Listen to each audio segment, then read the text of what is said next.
পুষ্প প্রদান করে শ্রদ্ধা জ্ঞাপনের মাধ্যমে আমাদের অনুষ্ঠানে পুষ্প প্রদান করলেন। তারপরে এক এক করে আমাদের বিশিষ্ট শিল্পীরা তারা তাদের শ্রদ্ধা জ্ঞাপন করছেন। সেই অনুষ্ঠানে আগত সব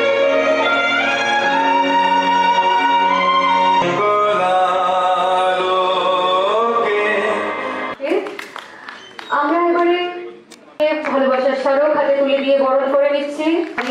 বিশ্বনাথার 15টি যৌথ কবিতা সংকলন ও প্রায় 10টি গল্প সংকলন প্রকাশ পায়। কবিতা আপনারা আমাদের সাথে করবেন যাতে আমরা পুরো অনুষ্ঠানটা নির্ধারিত সময়ের মধ্যে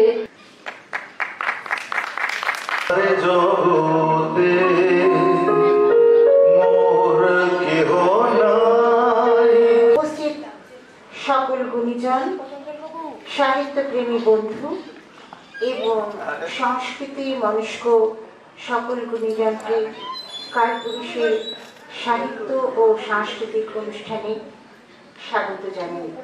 আপনি যাকে রেখে গেলেন আমার নাম্বার কোথায় পেলে করতালিও সাথে থাকুক। আমার জল ধই ধই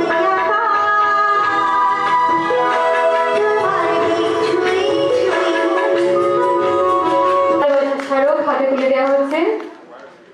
সম্পাদিকা অরুণিমা চ্যাটার্জি মহাশয়া বরণ করে নিচ্ছেন আপনারা করতালির মধ্যে দিয়ে। আমরা সত্যি আপ্লুত দাদাকে। ছেলেবেলায় বাড়ি থেকে পালিয়ে এসেছিলাম তো তাই। ও তুমি বই ভালোবাসো? বই? বই? হ্যাঁ বই। হাতে তুলে দেওয়া হলো। আর এরপর আমরা চলে যাব নৃত্যে।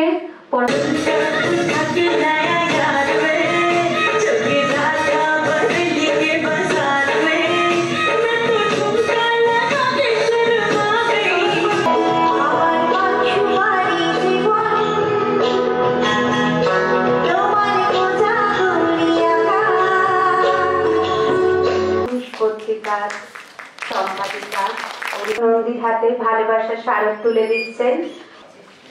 সঞ্জয় সরকারের হাতে সম্মাননা তুলে দিচ্ছেন। বিশ্বাসের হাতে সম্মাননা তুলে দিচ্ছেন অরুণিমা চ্যাটার্জি। ভালোবাসার স্মারকটি হাতে তুলে দিচ্ছে সুন্দর কিছু মুহূর্ত। আমাদের ভালোবাসার স্মারক কালপুরুষ পত্রিকার প্রতিষ্ঠাতা ও সম্পাদক অরুণিমা চ্যাটার্জি মহাশয়া।